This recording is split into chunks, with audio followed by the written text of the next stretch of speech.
Hi, my name is Rodhaini, and I'm from Watford Grammar. My name is Natsumi Ishizu. I'm from Likyo School in England. My name is Genki Niwa. I'm from Momoya High School in Kyoto Prefecture. The aim of our project was to produce a bioplastic from bacteria. So the first reason why we do this is because it's from a renewable source. For example, we can produce bioplastic from plants, and plants produce sugar and oil, and using that we can produce plastic. When plastic decays, it releases carbon dioxide and water into the atmosphere, and through the process of photosynthesis, it will be used up by the plant again, and the cycle starts again.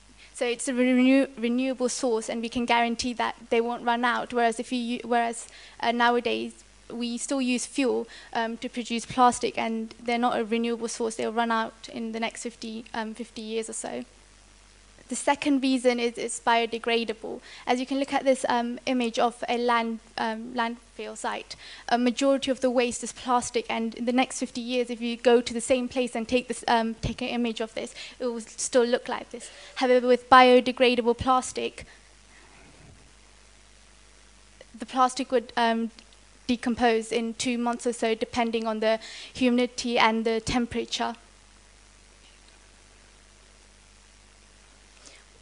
We also use bioplastics in the medical category, for example, for blood vessels and for during stitches as well, because of their properties as they're biodegradable. This is our main outline of our project and the steps we did. So the first step was introducing the gene into the bacteria.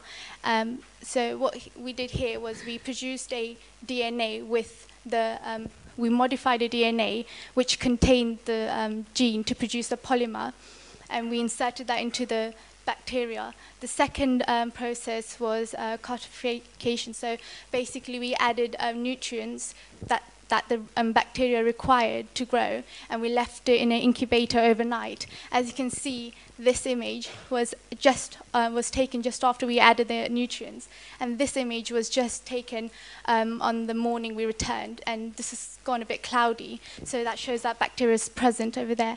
And purification, so we purified our sample, and at the end we produced our plastic.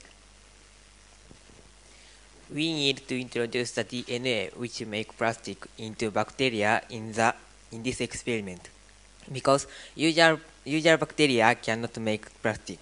So now I'll explain how to introduce the DNA in bacteria.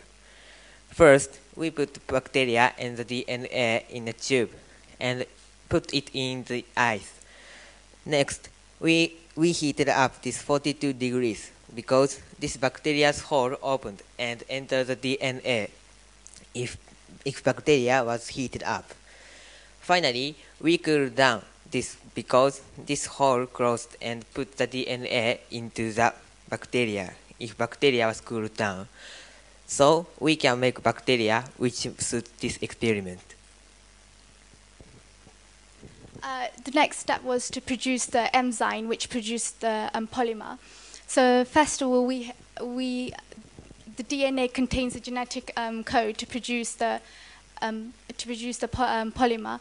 So we transferred the DNA to a similar molecule called RNA. The type of RNA is called mRNA, so messenger RNA, because it carries information from the nucleus to the cytoplasm, where the mRNA then interacts with the ribosomes, which reads the sequence of the mRNA, and soon the protein will be made. And the protein enzymes are a form of a protein, and they then would have the instruction to produce the polymer, which is the plastic. Enzymes are a biological catalyst, so they speed up the reaction. And this is just an image of our enzyme. And when we inserted the DNA into the bacteria, it wouldn't. the process wouldn't be 100% successful. It would only be around 30 to 40% successful. So there will still be normal bacteria in our container. In order to kill the normal bacteria, we added antibiotics to prevent them from growing. We grow the bacteria with special DNA, but we don't know really they accumulate plastic or not. To see if the plastic was produced, we use Nile blue stain. That is because the stain would specially bind the plastic. We used fluorescence microscope. We see in the two ways of light. One is the usual light and the other is fluorescence. Please look at the picture. It is a bacteria, and red area shows the plastic is produced. As this picture, we can find plastic in bacteria. Next, I'd like to introduce how to purificate plastic. First, we remove water and freeze dried bacteria. This is a dry bacteria. Second, add the chloroform to dissolve plastic from bacteria. Next, add the methanol to separate plastic and waste products. The picture shows before and after add polymer solution. In this picture, only practice was purified. Lastly, we use centrifuge. It is a machine that spins container around very quickly so that the heaviest liquids and any solids are forced to the outer edge or bottom.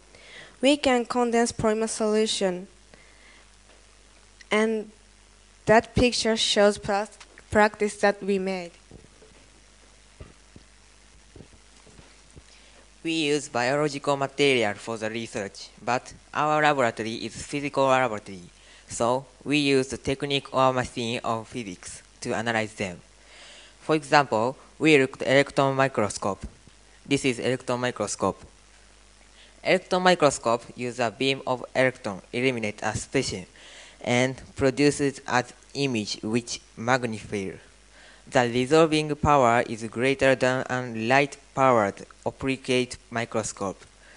The reason for this is because electrons have wavelength which is 100,000 times shorter than visible light.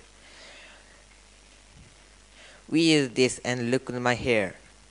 This picture is sample preparation.